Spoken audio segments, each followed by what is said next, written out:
بسم اللہ الرحمن الرحیم۔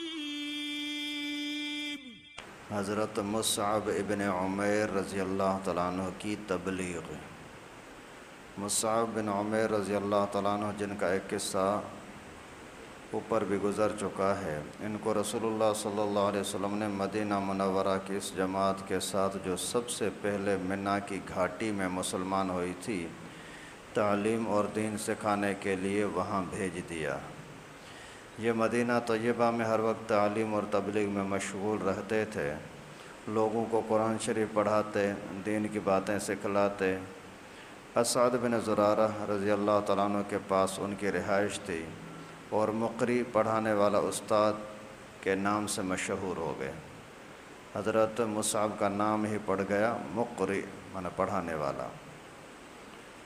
سعد بن معاذ اور اسید بن حضیر یہ دونوں سرداروں میں سے تھے۔ ان کو یہ بات ناگوار گزری۔ سعد نے اسید سے کہا کہ تم اسعد کے پاس جاؤ اور ان سے کہو کہ ہم نے یہ سنا ہے کہ تم کسی پردیسی کو اپنے ساتھ لے آئے ہو جو ہمارے ضعیف لوگوں کو بے وقوف بناتا ہے، بہکاتا ہے۔ وہ اسعد کے پاس گئے اور ان سے سختی سے گفتگو کی۔ اسعد نے کہا کہ تم اس کی بات سن لو، اگر تمہیں پسند آئے تو قبول کر لو، اگر سننے کے بعد پسند نہ ہو تو روکنے میں کوئی مذائقہ نہیں ہے، آپ بول دینا، میں اس کو نکال دوں گا۔ اسید نے کہا کہ یہ انصاف کی بات ہے۔ سننے لگے۔ حضرت مصعب رضی اللہ تعالیٰ عنہ نے اسلام کی خوبیاں سنائیں اور قرآن پاک کی آیتیں تلاوت کیں۔ حضرت اسید رضی اللہ تعالیٰ عنہ نے کہا کہ کیا ہی اچھی باتیں ہیں اور کیا ہی بہتر کلام ہے۔ جب تم اپنے دین میں کسی کو داخل کرتے ہو تو کس طرح کرتے ہو؟ ان لوگوں نے کہا کہ تم نہاؤ، پاک کپڑے پہنو اور کلمہ شہادت پڑھ دو۔ حضرت اسید رضی اللہ تعالیٰ عنہ نے اسی وقت سب کام کیے اور مسلمان ہو گئے۔ سبحان اللہ۔ اس کے بعد یہ سعد کے پاس گئے اور ان کو بھی اپنے ہمراہ لائے، ان سے بھی یہی گفتگو کی۔ سعد بن معاذ بھی مسلمان ہو گئے۔ سبحان اللہ۔ مسلمان ہوتے ہی اپنی قوم بنو الاشہل کے پاس گئے اور ان سے جا کر کے کہا میں تم لوگوں کی نگاہ میں کیسا آدمی ہوں؟ انہوں نے کہا کہ ہم میں سب سے افضل اور بہتر آدمی ہو۔ اس پر سعد نے کہا کہ مجھے تمہارے مردوں اور عورتوں سے کلام حرام ہے جب تک تم مسلمان نہ ہو جاؤ اور محمد صلی اللہ علیہ وسلم پر ایمان نہ لے آؤ۔ ان کے اس کہنے پر قبیلہ بنو اشہل کے سب مرد عورت سارے کے سارے مسلمان ہو گئے۔ حضرت مصعب رضی اللہ تعالیٰ عنہ ان کو تعلیم دینے میں مشغول ہو گئے۔ صحابہ کرام کا یہ عام دستور تھا کہ جو شخص مسلمان ہو جاتا وہ مستقل ایک مبلغ ہوتا تھا، اور جو بات اسلام کی اس کو آتی تھی اس کو پھیلانا، دوسروں تک پہنچانا اس کی زندگی کا ایک مستقل کام تھا، جس میں نہ کھیتی مانے ہوتی تھی، نہ تجارت، نہ پیشہ، نہ ملازمت۔ اللہ تعالیٰ فرماتے ہیں کہ آپ صحابہ جیسا ایمان لے آؤ، ان جیسے مسلمان بنو۔ تو وہ کیسے مسلمان تھے؟ وہ مختصر واقعہ یہاں آ گیا۔ ایک صحابی ہے حضرت مصعب رضی اللہ تعالیٰ عنہ، اسی کو پیغمبر کریم نے بھیجا کہ جاؤ یہودیوں کے جڑ کے اندر، مدینہ کے ارد گرد میں سارے یہودی تھے، کٹر قسم کے دشمن تھے، نبی پاک صلی اللہ علیہ وسلم کو مدینہ میں ہی ختم کرنا چاہ رہے تھے۔ ایسے کٹھن ماحول کے اندر اللہ کے نبی صلی اللہ علیہ وسلم نے مصعب کو فرمایا وہاں جا کر کے تعلیم شروع کرو۔ انہوں نے وہاں جا کر کے کیا کیا کہ دین کی باتیں، اخلاقی باتیں اور قرآن سکھانا شروع کیا۔ صرف 2-3 سال کے اندر اتنا بڑا کام ہو گیا کہ وہاں کے سردار بھی مسلمان ہو گئے، وہاں کے عوام بھی مسلمان ہو گئی، اور اس کے بعد وہاں اتنا تو اسلام نے زور پکڑا، قوت پکڑی کہ آج تک اسی اسلام کے اثرات موجود ہیں۔ یہ حضرت ساری محنت جو تھی حضرت مصعب کی تھی۔ یہاں کے چند لوگ آئے تھے مکے میں، آ کر کے پیغمبر کریم سے بات چیت کی، ملاقات ہوئی، پھر انہوں نے بولا کہ ہمیں استاد دے دو۔ اللہ کے نبی صلی اللہ علیہ وسلم نے یہ مصعب استاد دیا اور اتنا بڑا کام ہو گیا۔ اور حضرت فرماتے ہیں کہ اس زمانے کا ہر مسلمان دین کا داعی ہوتا تھا۔ آج ہمارے اندر بیماری یہ ہے کہ ہم اپنے بچے کو بھی دعوت نہیں دیتے کہ بچہ نماز پڑھو، بیوی کو دعوت نہیں دیتے کہ پردہ کر، اپنے یاروں دوستوں کو دعوت نہیں دیتے کہ بھائی آپ اپنے گندگیوں کو، حرام کو، برائی کو چھوڑو، اس کے لیے ہم تیار نہیں ہیں۔ تو پھر مسلمان بھی تو ایسے ہی تیار ہو رہے ہیں۔ اور حضرت سعد رضی اللہ تعالیٰ عنہ جب مسلمان ہوئے، اپنے پورے خاندان، پورے قبیلے، سردار ہیں، قبیلے والوں سے جا کر کے پوچھتے ہیں میں تمہیں کیسا لگتا ہوں؟ بھائی آپ تو ہمارے سردار ہو، اچھے ہو، سب سے اچھے ہو۔ بولا کہ میرا آپ کے ساتھ بات چیت کرنا حرام، کبھی بھی بات نہیں کروں گا جب تک تم مسلمان نہ ہو جاؤ۔ آپ نے کبھی اپنی بیوی کو ایسا کہا ہے؟ اگر تو نماز نہیں پڑھے گی کہ تیرے ساتھ بات چیت ختم۔ اگر آپ نے کبھی بیٹے کو بولا ہے بیٹا تو اگر نماز کے لیے نہیں آئے گا تو تجھے خرچہ نہیں دوں گا؟ کبھی نہیں۔ کیوں؟ اپنے یاروں دوستوں کے ساتھ کبھی ایسا کیا ہے؟ یار دیکھو اتنے زمانے سے دوستی چل رہی ہے، تو نماز نہیں پڑھتا، تو داڑھی نہیں رکھتا، تو حرام کام نہیں چھوڑتا، اگر یہ چھوڑتا ہے تو ٹھیک، نہیں تو پھر آج سے آپ کی ہماری الوداع، آج کے بعد کوئی بھی دوستی نہیں ہے۔ کر کے تو دیکھو، اگر آپ کی اس تھوڑی سی دھمکی کی وجہ سے اگر بیوی نمازی بن جائے، آپ کو 2 نمازوں کا ثواب ملے گا، اپنی نماز کا بھی، بیوی کی نماز کا بھی۔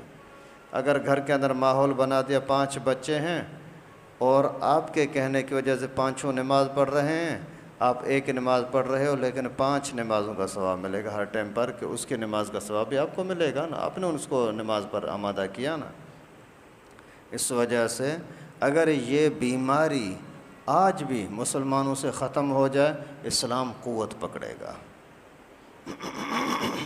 لیکن ہم خود ہی اسلام کے ساتھ سچے نہیں ہیں، پھر نتیجہ یہ ہوتا ہے، کھانے میں ساتھ، گھومنے میں ساتھ، پکنک میں ساتھ، ہر جگہ پر ساتھ، نماز کا ٹائم ہوتا ہے بولتے ہیں آپ پڑھ کے آؤ میں یہاں بیٹھا ہوا ہوں۔ یہ کیوں؟ کیسی دوستی ہوئی بھائی؟ وہی بندہ اگر ساتھ بیٹھے گپ شپ لگ رہی ہے، اسی دوران بولتا ہے کہ آپ بیٹھو میں چائے پی کر کے آتا ہوں، میں ہوٹل سے کھانا کھا کر کے آتا ہوں، آپ کو برداشت نہیں ہوگا، 100 لوگوں کے ساتھ جا کر کے تم اس کی غیبت کرو گے، اتنا بے شرم ہے۔ ویسے بیٹھے ہوئے تھے، گپ شپ لگ رہی تھی، کھانے کے ٹائم پر الگ چلا گیا، میں کھانا کھا کر کے آتا ہوں، چائے پینے کے لیے الگ چلا گیا، مجھے نہیں بتایا۔ بھائی جب ان چیزوں کے اوپر آپ کو ناراضگی ہوتی ہے تو پھر دین کے لیے کیوں نہیں، ان کو دین کے لیے کیوں نہیں ابھارتے ہو؟ بھائی آ جاؤ نماز کے لیے، ساتھ چلو۔ اگر نہیں آتا تو ان کو لانے کی کوشش کیوں نہیں کرتے؟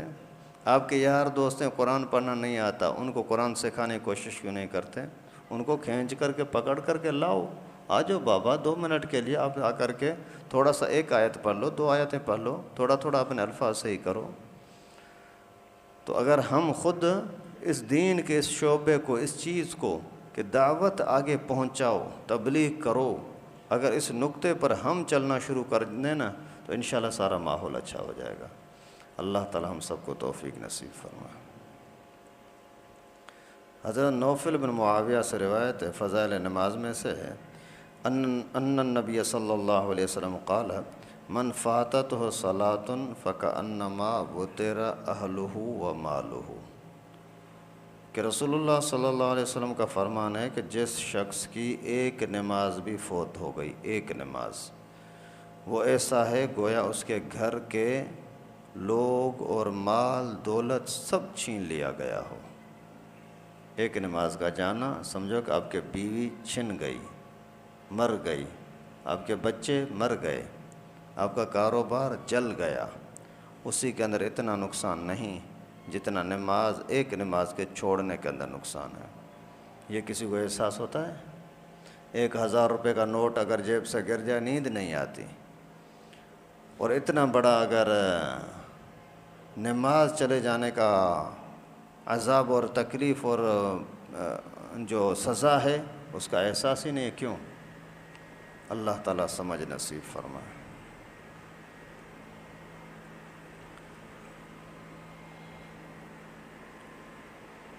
فضائل ذکر میں سے ہے، حضرت ابو ہریرہ رضی اللہ تعالیٰ عنہ سے روایت ہے، قال رسول اللہ صلی اللہ علیہ وسلم جددوا ایمانکم، قیل یا رسول اللہ وکیف نجدد ایماننا، قال اکثروا من قول لا الہ الا اللہ۔ رسول اللہ صلی اللہ علیہ وسلم نے فرمایا اپنے ایمان کو نیا کرتے رہو، تازہ کرتے رہو، تجدید کرتے رہو۔ صحابہ نے عرض کیا اللہ کے رسول ایمان کی تجدید کس طرح ہوگی؟ ایمان کو تازہ کیسے کریں؟ رسول اللہ صلی اللہ علیہ وسلم نے فرمایا لا الہ الا اللہ کو کثرت سے پڑھتے رہا کرو۔ لا الہ الا اللہ پڑھنے سے ایمان تازہ ہوتا ہے، ایمان کے اندر قوت آتی ہے۔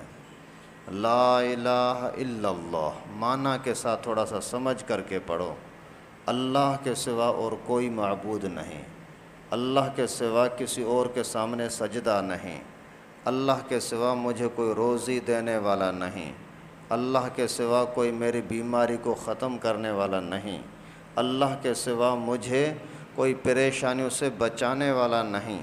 یہ عقیدہ ہو اور پڑھتے رہو، اتنا طاقتور یہ کلمہ ہے۔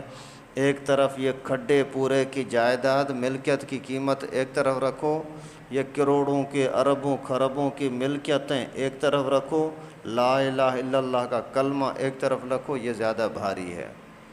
پورے پاکستان کی قیمت رکھو، پوری دنیا کی قیمت ایک طرف کرو، زمین سے آسمان تک کے جتنے خزانے ہیں سارے ایک طرف کرو، صرف لا الہ الا اللہ کو دوسری طرف رکھو، لا الہ الا اللہ سب سے بھاری ہوگا۔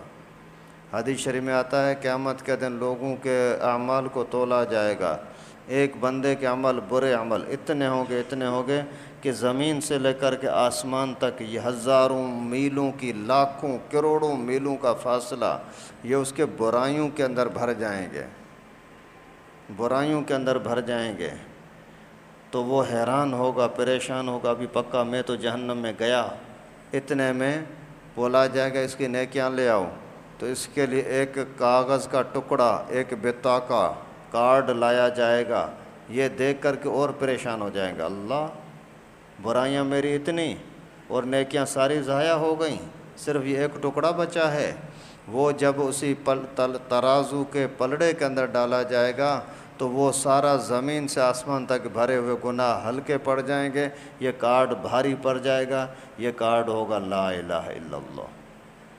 اس وجہ سے لا الہ الا اللہ زیادہ پڑھو، توجہ سے پڑھو، چلتے پھرتے پڑھو، سواری کرتے ہوئے پڑھو، گپ شپ میں لگے ہوئے ہو، اگر بات کرنے میں تھوڑی سی خاموشی ہو گئی پھر لا الہ الا اللہ ایک دو مرتبہ پڑھ لو، انشاءاللہ بڑی برکت ہوگی۔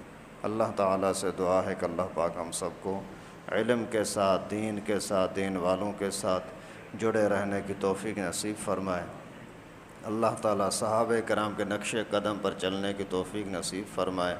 نماز کو اخلاص کے ساتھ، توجہ کے ساتھ پڑھنے کی، ادا کرنے کی توفیق نصیب فرمائے۔ اوروں کو، یاروں دوستوں کو نماز پر بلانے کی، نماز صحیح کرنے کی کوشش کرنے کی توفیق نصیب فرمائے۔ ذکر و اذکار پابندی کے ساتھ، توجہ کے ساتھ کرنے کی توفیق نصیب فرمائے۔ وآخر دعوانا ان الحمد للہ رب العالمین۔